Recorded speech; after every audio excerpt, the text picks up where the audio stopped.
And welcome everyone to this week's episode of Dust to Dust. I don't even remember what episode it is, so I will edit it. You'll hear a robotic voice going, week blank. But today we are having an exciting session. I've been waiting for this one. We delayed because of Easter, and I'm super excited. But before we start, I want to give congratulations to Ethan for winning tonight's tide change. Tonight's tide change that won was that his wife's Corvette, who's passively kind of watching the situation unfold below, is suddenly surprised because a secret communique was released by the resistance that they attacked, and a fleet of supporting ships, and I believe Ethan said 8 in specific, 8 Corvettes show up. He said 8 Corvettes. No. Oh, it was 14, wasn't it? Yeah, you're right. Anyway, so all of these ships show up, and we're going to see what kind of mayhem ensues in tonight's episode. But first, let's go around the table and do our greetings. Aaron Bryan, unfortunately, is not with us today. I take the blame for that, for miscommunication. I've been sick with allergies and working extra shifts, so I didn't post an event up for the group, and that's shame on me as a GM. However, shame on him, because I remember on the Easter episode saying, or on Easter, we'd be meeting in 2 weeks. But that's okay. Now we can listen to all the Cantina music that we want and not have to worry about the wiki tearing everybody apart. So, this is to you, Maru. Alright, let's go around the table and do our introductions. Everybody thinks I'm going to go to Ethan first since he won the tide change, but I'm actually going to go to Joshua. Joshua, I'm very excited for your May the 4th campaign. I'm excited to be part of it. I know that it'll already have come and gone by the time this episode hits, so I want to tell everyone, check that campaign out. It is actually this Thursday, so from today, it's 4 days from now. 4 or 5, I don't know. Math. Something like that. But, yeah. Joshua, I'm very excited about what you've done, and I know this is your saga that you're planning on wrapping up at Brigade Con. Why don't you tell us a little bit about that? Yep, so the Heartsfire saga is going to be wrapping up at Brigade Con this year. That'll be almost 2 years of me running in the same alternate timeline with various one-shots and trilogies, and even I had an 8-session campaign at one point early in the process. The games actually are, like, if you look on my channel, I've started putting the before or after Yavin tag on it, so you can actually arrange it in a timeline if you wanted to watch it chronologically and see how things played out. But it spans about 500 years, because my earliest one is 500 years before the Battle of Yavin, and the last one will be with Brigade Con will happen. It will be my take on the events of Return of the Jedi. So there will be at least 2 one-shots at Brigade Con, possibly 3, depending on how aggressive I feel like being and where life has got me at that point. But I know I'm definitely going to have one that is going to be the ground operation with Ewoks and everything, and the other will be the throne room battle scene. And that one, because the way the Heartsfire saga started was with the campaign I did, where a group of Jedi younglings crash landed and were absent through the entire life of the Empire until they felt the Death Star blow up Alderaan. And so the Return of the Jedi in my alternate timeline is not Luke Skywalker confronting Emperor. It is going to be a handful of other PCs. And it may actually be a 3-way fight, because Porter's hand does not follow the Emperor as willingly as Vader does. I like that. I like that. Now, I got to give hats off to you, because my favorite thing about how you're doing the May the 4th campaign is that I love that you've taken 4 GMs in the group who will be playing in the campaign, and then you did prequel games where players have the chance to play with each GM and have their own say in the formation of it.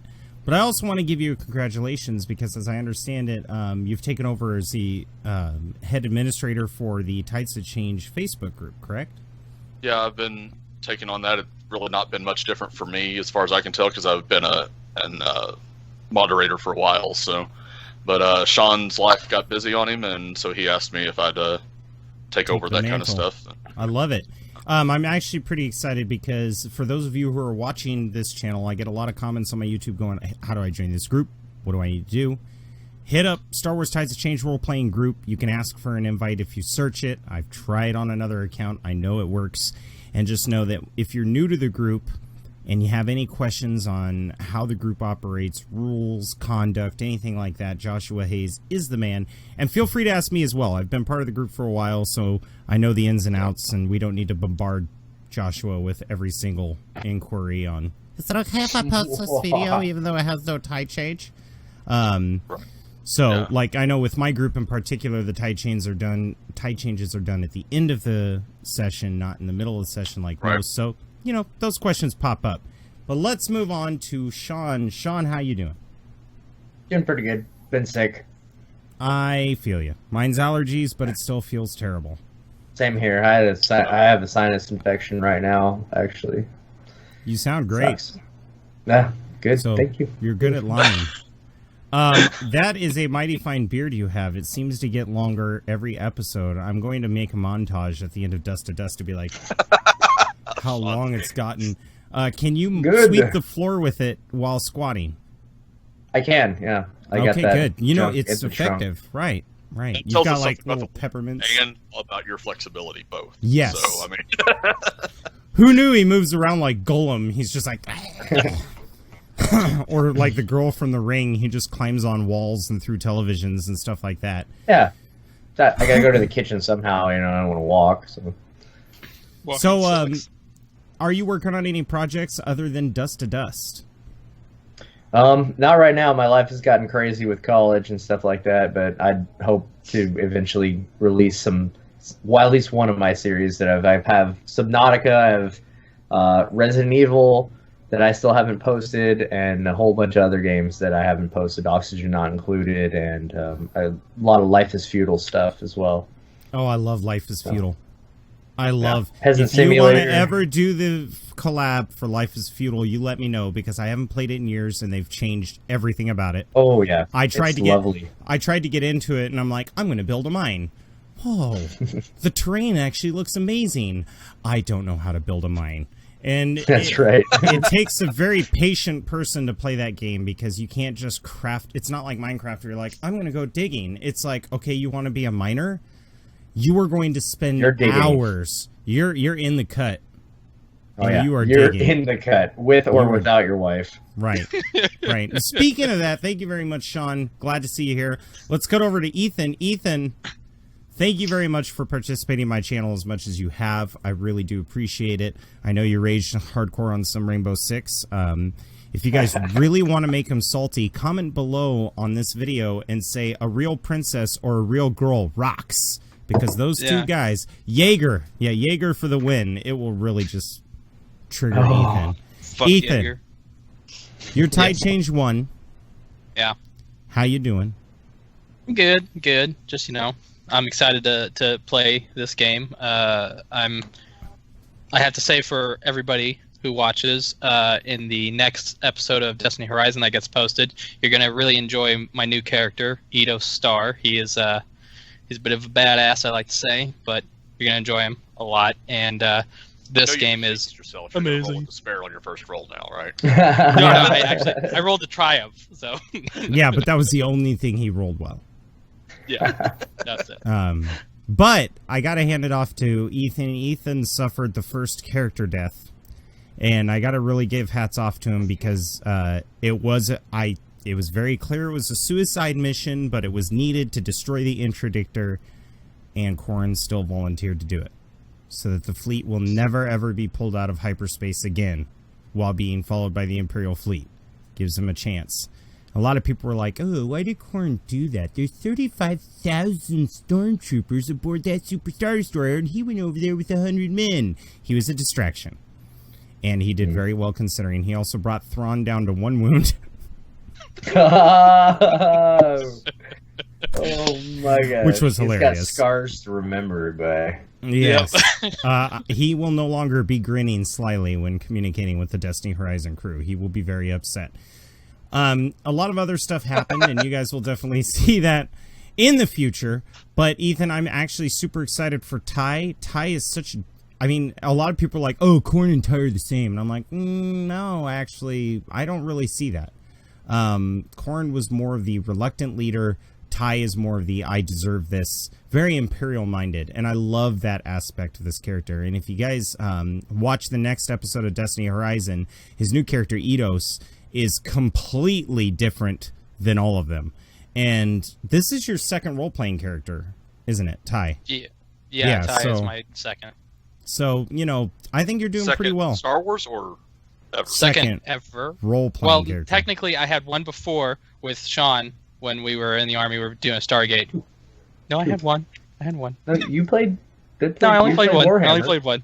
Okay. All right. Well, you're still counting on one hand either way. So Yeah. Right. So for Star Wars, my second. Yeah. Destiny my Horizon second. was his first game role-playing where he actually got to sit down, join a long campaign that wasn't going to be interrupted by shelling in real life. Hey. So, but thank you very much, Ethan. I do appreciate everything you've done for the channel, for the audience. I do appreciate the fact that you engage with people who comment. I know there were a lot of people who were excited to talk to you in Destiny Horizon when Corrin died, and hats off to you there, sir. But enough about Destiny Horizon and Corrin. We're going to go to Dust. Ethan. Yeah. Ty is standing there inside the Moff's main hall.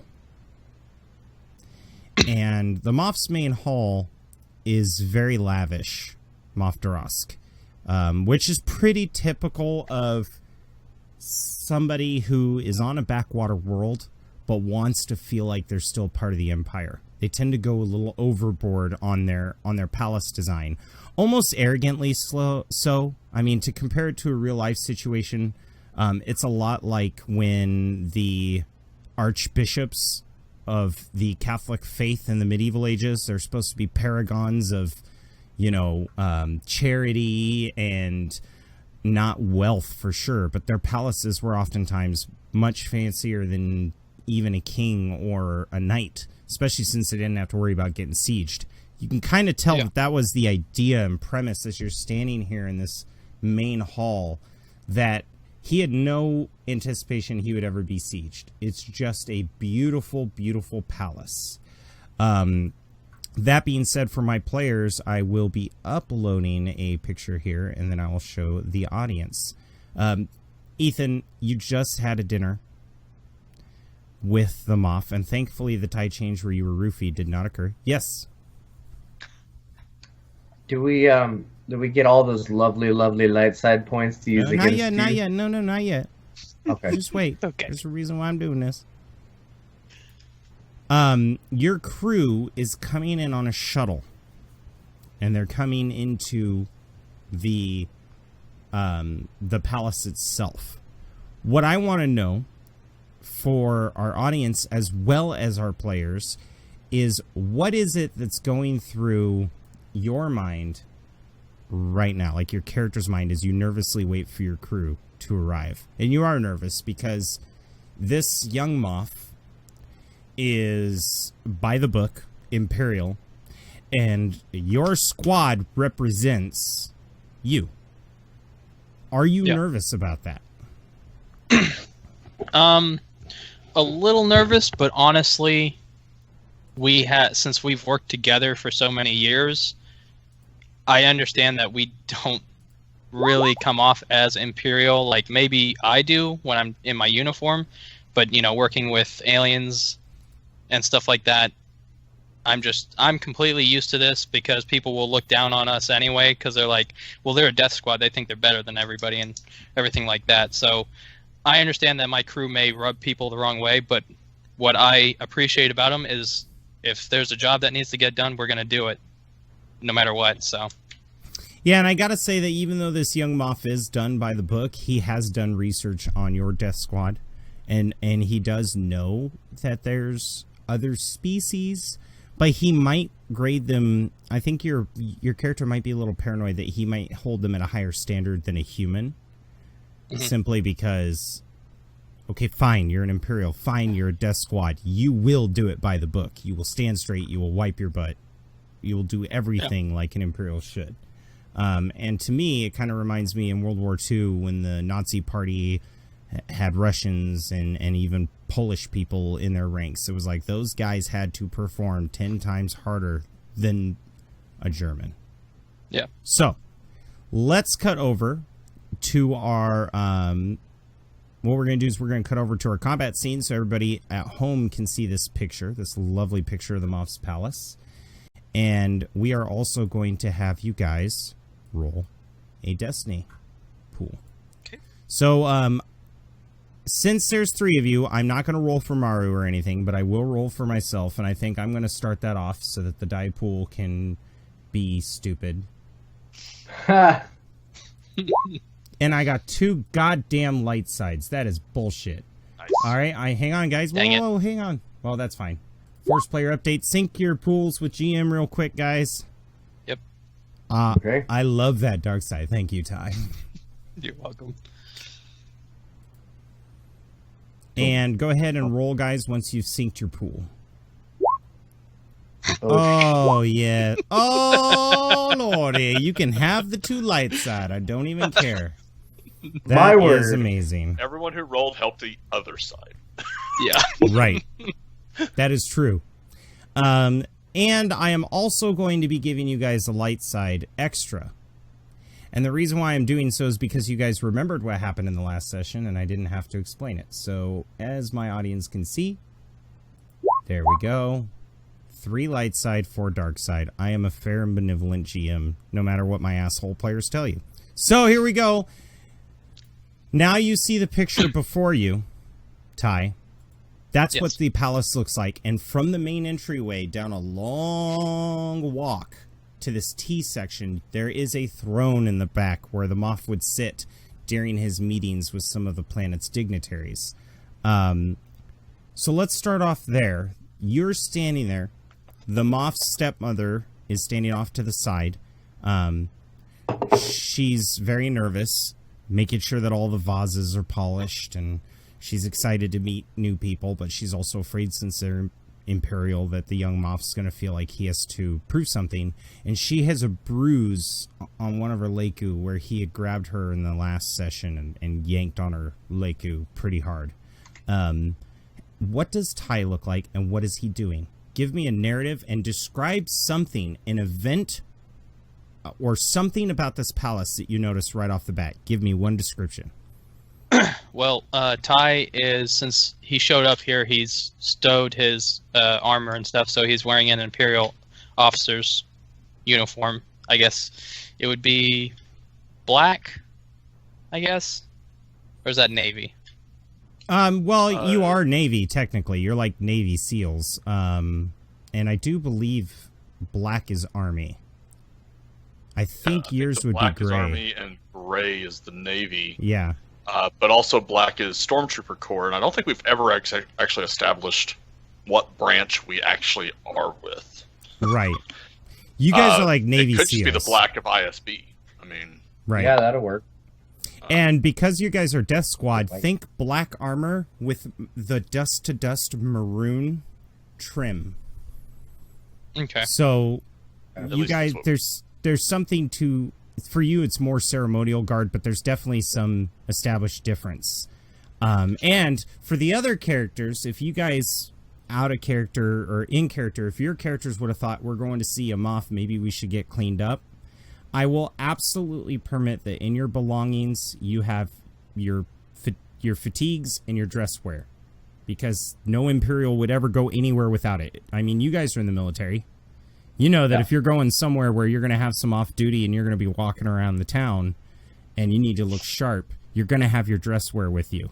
But if your character's kind of laid back on regulations and you just kind of want to wear your jacket with it open, kind of like F the man, I'm okay with that too. So thank you, Ethan. Describe an event that's going on in the palace that you notice, or something you see. And do remember my previous descriptions that I have described, despite you see this lavish palace upstairs, a lot of the rooms have been converted into like a CTU, glass wall, computers, people buzzing around.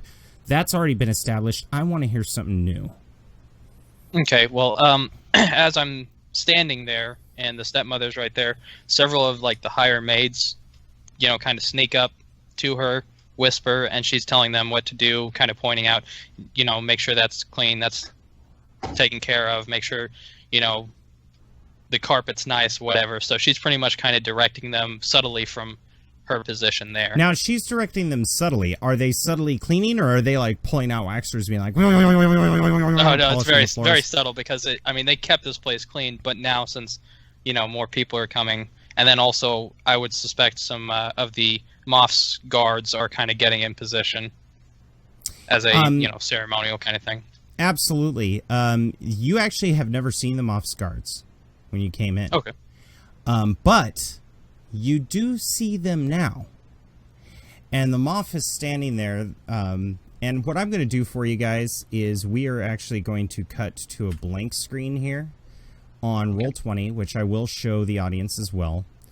And I'm going to move all the players over to this blank screen so that I can show you imagery and other pieces of information that I find valuable that I think you guys should know.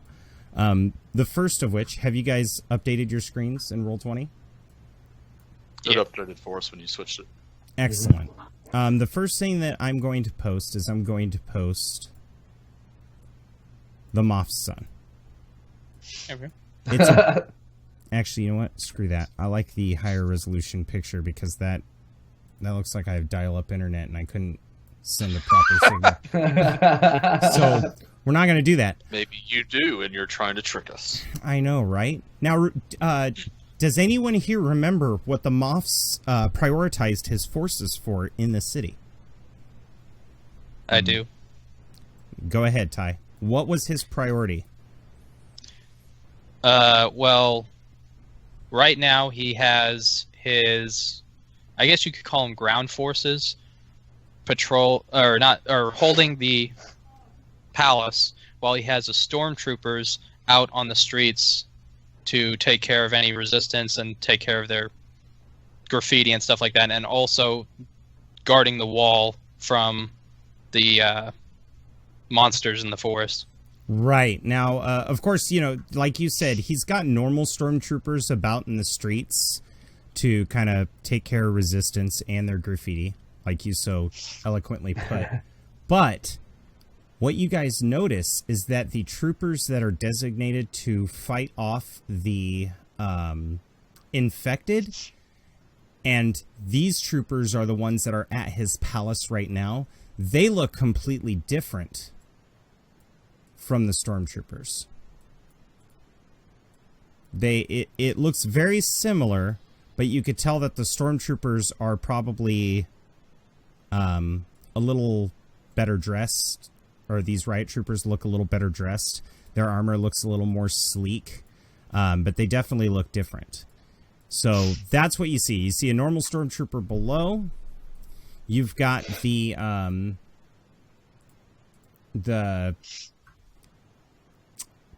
Mark II. and then the Mark II, right? And of course, you Star Wars nerds out there are like, "Oh my God, that's from the new movies."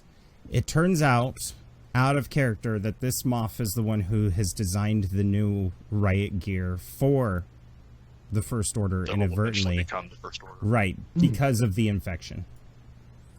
Nice. So I like that's what we have right now. Okay. And we have that up as visual for you guys. So thank you very much. Joshua, why don't you describe to me an event or something that your character would notice about this scene? Even though he's not there yet.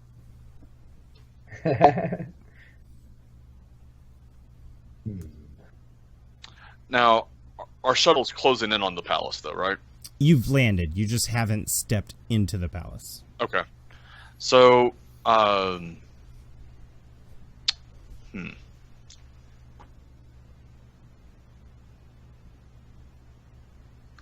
want to say that Teal, when we first step into the palace and whatnot, will notice the stark difference between the interior and the exterior of the palace. Because the interior is this lavish, well-kept area, but the exterior is dealing with a siege-type situation, so it's fallen I love behind and that kind of thing. And so, like, it's one of those moments where, because he's still in his armor, because we came straight from the fight type thing. Mm-hmm. So outside, he feels perfectly fine with the like he's fitting right in with what he's supposed to be doing. And as soon as we step in, he realizes, like, it doesn't bother him, but he realizes that he is out of place.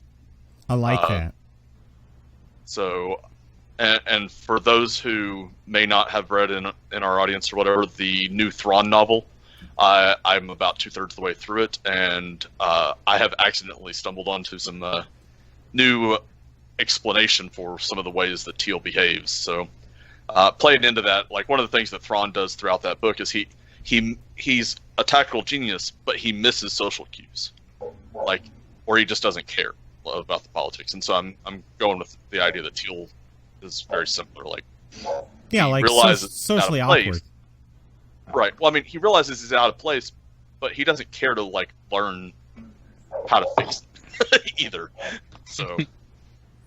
Yeah, and I like that description about the outside because it kind of reminds me of the Revolutionary War. Historically, one of the things that the British did to really piss off the American or the colonists is they would take all of the gravestones in the churches and stuff and build walls and barricades around churches so that the colonists were pissed off and wanted to fight, but they were too afraid to shoot because they thought that defacing the gravestones was going to be some sort of sin punishable by God.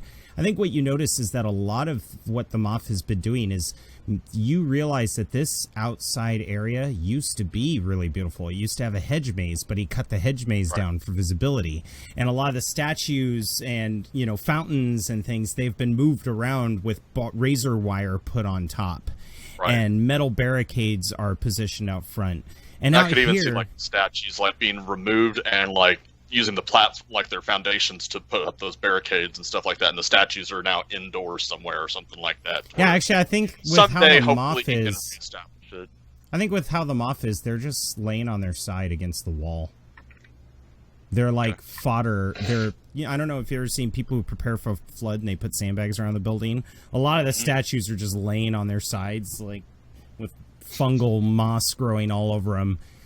Where the platforms are, they put a guy with a heavy mounted turret, and as you'll cross and approach the palace, you notice that it goes from the Imperial Army off troops, which are in the black with the stupid coned helmet that everybody did back then. I guess it makes you more aerodynamic, to stormtrooper squads who are barking orders among themselves, like the stormtroopers are taking crucial positions, and then these riot troops who are standing at the palace with their batons and their shields as a final defense. You do notice, again, no vehicles. The Moff took all the armor. Speeder bikes are okay. I just meant as far as their armor division, there isn't any. Yeah, there's not ATSTs sitting around, or not even ATPTs. There's nothing. Okay.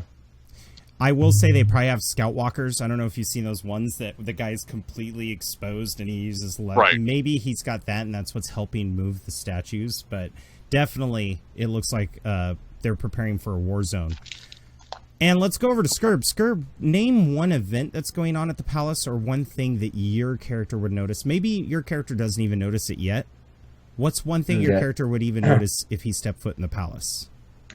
If the first thing that I would look for stepping into the palace would be internal security cameras, and I think the fact that they've gone more toward the lavish side and less toward the security side, the stark lack of like even droids and stuff like that for internal surveillance has just absolutely been glossed over for the kind of dramatic factor of how lavish the place is. Yeah, I think that's fair to say. And with how many people are operating indoors, I don't think even the young Moff would have been like, cameras inside? Why? But cameras outside, yes. And it's just like Rainbow Six. There's just a bunch of white poles erected with these black dome cameras and probes going around. And hopefully the Resistance are going to be like Ethan and never shoot the cameras out when they approach so that everybody sees them. Okay. But, you know, there's probe droids flying around and stuff like that. You definitely see some gonk droids hooked up to some turrets. But then when you go inside, nothing. No droids. They don't want oil on their carpets. You know, they're very sensitive about that. As the shuttle lands, Maru goes to step off, and one of the troopers is like, "Not you, buddy," and pushes him into the back. And he looks towards Teal, very confused. The trooper that's doing that is an army stormtrooper or riot trooper? The riot troopers are only in and around the palace, so this is just normal stormtrooper. Okay. Well, normal. I mean, stormtroopers are elite squad. It's a stormtrooper. Yep. Right.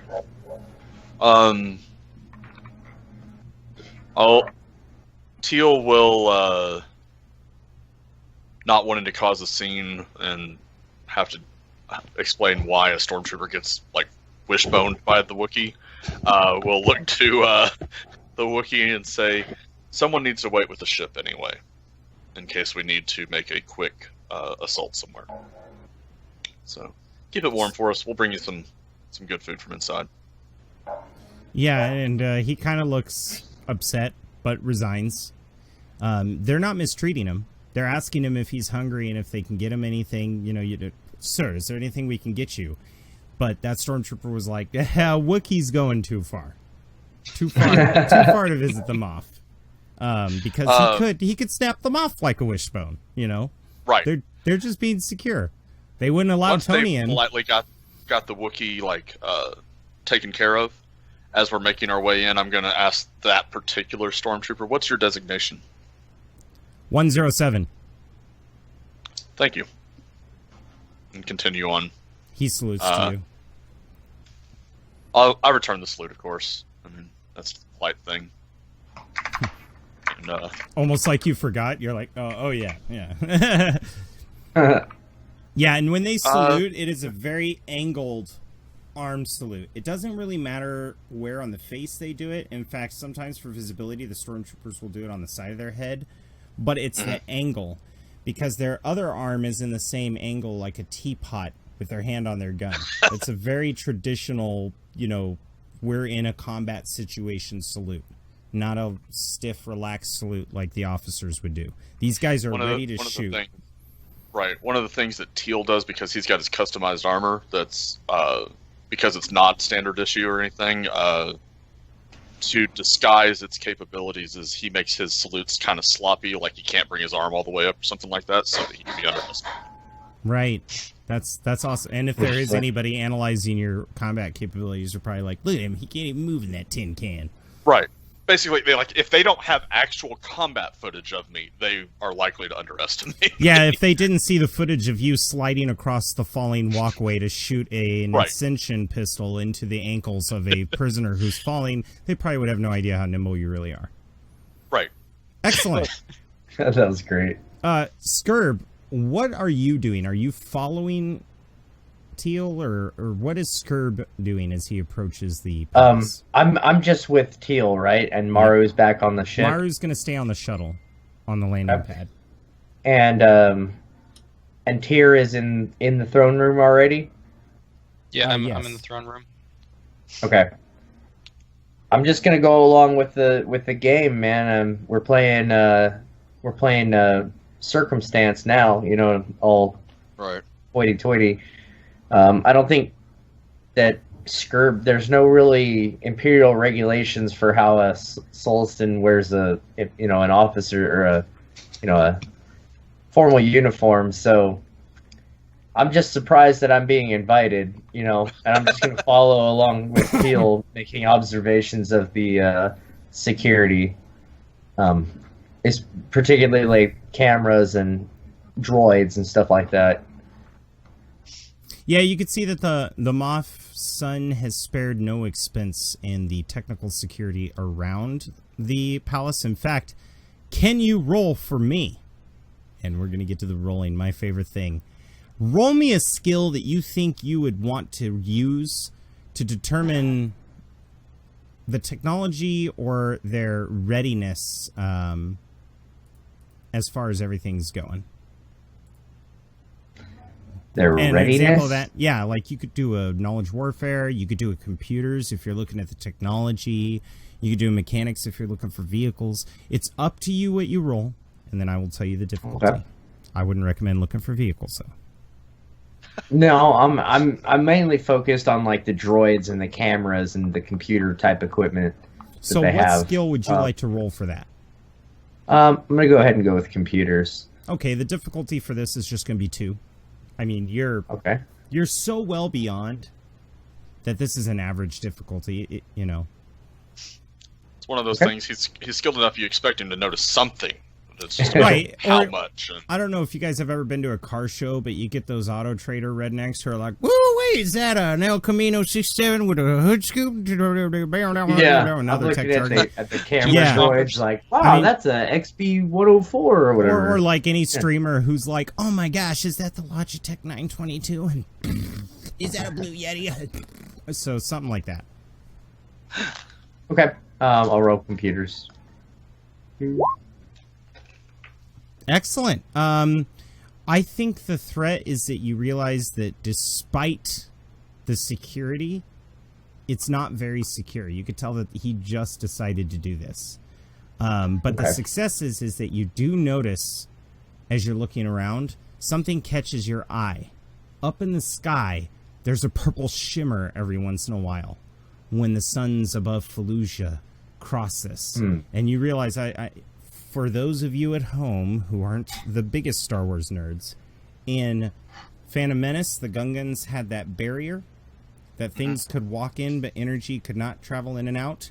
You're assuming that this is what has protected the Moff's palace from aerial bombardment or mortar strikes from the forest. some sort of energy shield, then basically. Yeah.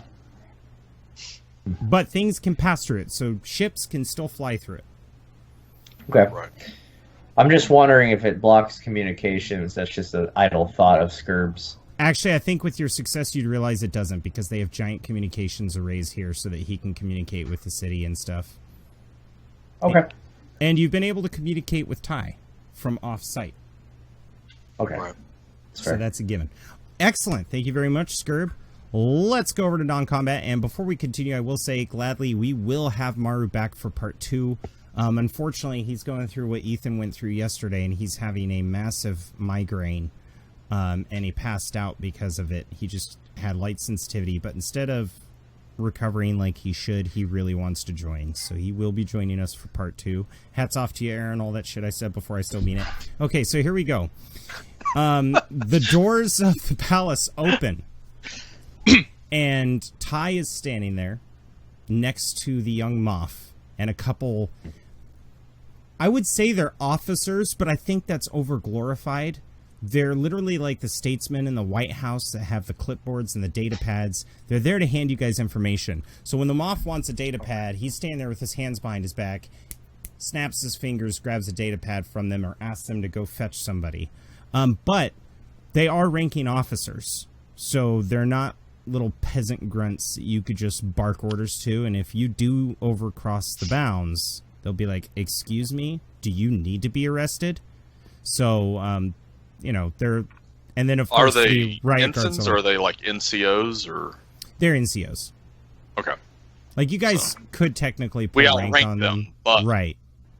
Right. But at the same time, they're like, "This isn't your outfit, biatch." Like, they're not going to take your shit. And I think the Moff did that on purpose. I think you guys would know as a death squad, this is his form of intimidation without just drawing guns on you.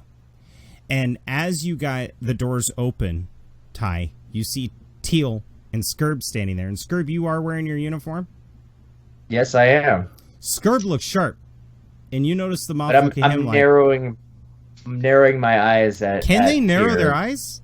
I I don't think Celestins I- His can. pancakes get like Whatever the The whatever gills the flap. equivalent. He does that like... I mean, I assume I blink too, so I mean, I could. Oh yeah, just- I guess the puppet back in the movies went, but Yeah. yeah, no, you are making a very So there is a obvious facial feature face. that looks like a squint to someone Yeah. who knows about Soul. right. So And the since five Ty's out worked with together. you before, he totally translates it at that. But since the Moff and the others haven't worked with the Celestin before, they're like, he's a sharp-looking dude. Teal, on the other hand, the Moff's eyes goes to Teal and sees his combat armor and furrows his brow a little bit, but then it dissipates. He's remembering his manners. And Ty, you're absorbing all of this. As we enter, once the door is shut behind us, type thing, Teal will then remove his helmet and like tuck it under his left arm so that he can salute. And he will give a real salute to the Moff, like full extension, whatever it is. But he waits for the door to be closed behind him. So Right, and I think as you guys, the door does shut, and as you take your helmet off and you prepare, when you're walking down this long hallway to Ty and the Moff, who's standing in the middle there in front of the throne, you see that middle circle that I showed you before where it branches off from side to side to the stairs. They're standing in that, and the sunlight from Felucia is casting down on top of them, so it doesn't even need a chandelier or anything fancy. There's a glass dome at the top of this building, and that's where they're standing. As you guys move your way down, and you're probably not going to salute until you get within saluting distance, you hear the footsteps of the riot troops as they punch their microphone. As they salute you, they stomp their feet, stand erect, and salute you as you're moving on, and they don't stop. But they only do it when you pass them, so it's kind of like the 21 gun salute or parade march type right thing. Because you are senior officers, and these riot troops know that. The other officers flanking Ty and the Moff don't do a damn thing. And the Moff reaches over and says, "Water, please." And the officer nods and then turns to the stepmother and says, "Fetch some water for our guests." And she, in a bitter, distasteful tone, says, "Of course." She doesn't talk to the Moff that way, but she talks to all the insubordinates like, "I own you bitches." So she turns around and goes to get the drinks. And once Teal salutes, the Moff gives him a salute that is so rehearsed and sharp that I don't think even a robot could be programmed to do it. And Skirb, this is when you're noticing that there's no surveillance inside the building. Okay, I'm just gonna wing one toward Ty's, like really passive aggressively toward Ty. Like, I remember what you said at that dinner, sir. Gotcha. I'll salute back. Ty, how's your salute?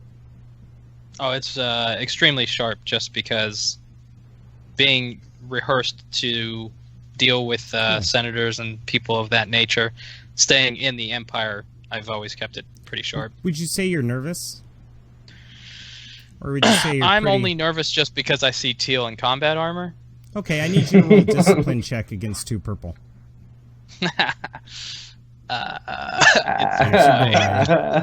It's your boy. All right. I don't think this is... Well, maybe... No, it won't. No. This will. No.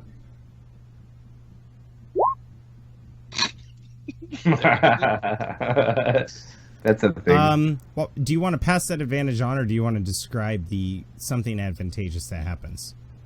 No, I'll pass it on. It on. It's very clear that your salute's professional, but it's very clear behind the color that just evaporated from your face that you're like, what the fuck, guys? You know, he comes in his power armor, very sharp salute, and then Skirb over here looks sharp, but is like, howdy, guys. You know, very unprofessional. Howdy, fucko. Tip of the hat to Yeah. you. Hey, so, fuckhead. So, yeah, you definitely notice... We both got half right. You look very nervous. And the Moff, realizing the tension, steps forward and says, "Would you all like dinner?" That would be lovely, sir. If you don't mind, Ty and I have already started, but we didn't get very far into it. And he motions toward the stairs. Okay, I'm gonna bow.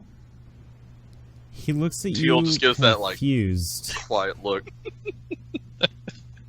Sorry. I'm just socially awkward. Remember, it's Yeah, I'm like no, the I hacker know. loner guy. So I just Yeah. thought it was fancy. So Now, Sean, keep in mind, you have at least presents 2. Yeah. I only have 1. So Teal's just kind of... So I was awkward, but he's being really awkward. Teal, Yeah, I think you bowed, You're awkward, but Teal's I'm like- giving him a stern look like,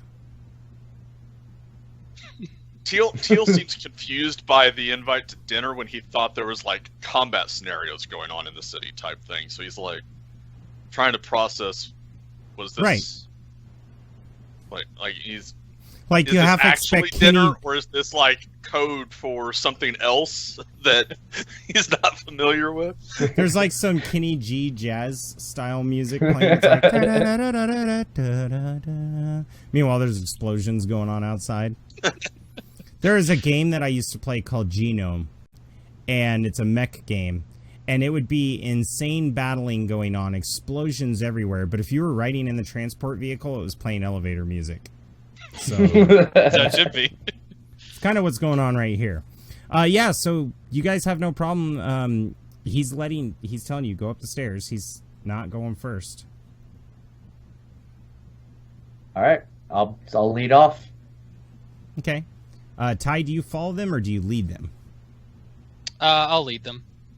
Yeah, so Ty kind of goes first. You guys follow in tow, and the Moff just looks over to his insubordinates with little wide eyes and continues on.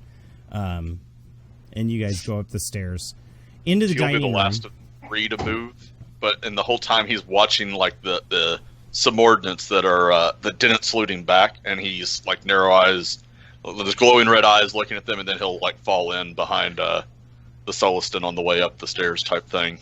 Now upstairs is a completely different scene. Okay. Panic, war room holograms, traffic moving in back and forth and back and forth and back and forth. And I think it would dawn on anybody who's a political mind that you realize that the reason why the downstairs is all calm and lavish and proper is so that he can have proper dignitary meetings, but upstairs is all business. There's people moving back and forth, troop positions. The moment the Moff gets upstairs, he's almost bombarded immediately by plastic cards going, "Sir, will you sign off on this? I'm sending troops over to the blah, blah, blah," and talking, and he's signing off on things. Almost like they're autographs, like, yeah. He's got total faith in his people. And you guys move to the dining room, where the stepmother comes and opens the doors. She's got a tray of water. And inside, there's an elongated table with food prepped. And the shellfish that has been boiled and buttered from Naboo is standing there on warming pots. And there's a few women who stand by ready to serve you at a moment's notice. They do not look alarmed at all that you guys are aliens, and they are treating you with complete respect. The city officials almost, they're almost happy to see you. Some of them salute, not realizing they're being offensive, because it's all like, "Hey, soldier," but most of them, as you guys are walking towards the dining room, they'll look at Teal, Skirb, or Ty, and they'll say, "Good evening." But they have this look of, "Hello, okay, back to work," and they're scooting along. Oh, hang on one second. Something broke? No. No. Something's messing. Aaron, we're not done filming yet, and you're throwing the cameras off. Hang on. We'll call you back. All right, so, yeah, you guys go into the dining room with the elongated table and the food that's on the plates. And that's when you see that the reason why he chooses the dining room is because it's got a giant observatory-style window that's overlooking the entire city. Oh. Of the servant types, and even the other official, like city officials, is everyone other than the Twi'lek and us human, or are there any They're other all aliens humans. mixed? Okay. She's the only alien, and you can tell that ruffles the young Moff's feathers. But yeah, you guys are presented with seats and proper food and given clean water, which on Felucia is actually pretty hard to find. There's usually water with some sort of particulates. And there is Corellian ale on the table if you so choose to drink it. A lot of people don't because the humid environment dries them out. So it's entirely up to you guys. I'm just gonna take my seat and drink the water. Yeah, it's very crisp. Very cold, too. Teal's gonna like have a drink of water and then look to Ty. Why are we having a dinner when there's a war coming? Tile, as he's gonna go to a seat, and Teal says that, he'll stop by him and just be like, the reason he wants to have a dinner so everything looks normal, but he's gonna get to the main objective of what he wants to tell us. So just eat some food, drink some water, get this over with. Yeah, Well, I'm not Moff, one to turn down a meal. The Moff stands, and it's very delicious, by the way. The Twi'lek made it, and she's very, very good. The Moff stands at his chair and waits for all of you to sit before he sits. Okay. Teal has a seat and basically just drinks water. He's not going to eat. The Moff makes. He doesn't want the Moff's son makes note of that. Yeah, he has this look of puzzlement and uncertainty about him as he's watching the servants as well as his other team members throughout the meal. Yeah, absolutely. And he stands, or he sits down. He stands. I'm already standing. And he says, "Please eat. Enjoy yourselves, because we have something to discuss." And he snaps his fingers, and several data pads are handed to each of you. Instead of downloading the data to your personal data pads, he's got one with all the information already on it. He says, Okay. "I need you all to contact whoever sent you here. I don't even know what kind of organization's existing out there in the galaxy right now, as we've been cut off from the Imperial core since the Emperor fell. But whoever sent you here, you need to contact them immediately. I'm going to need you to kill my father." And that's where we're going to end part 1 of today's session. Thank you all very much for joining. Hit a like and a subscribe. I want to thank my team for setting the setting in this palace. It may have seemed a little long and drawn out, but that is actually the intention, because it's going to be very important later on. Thank you very much, and come check in for part 2. Bye-bye.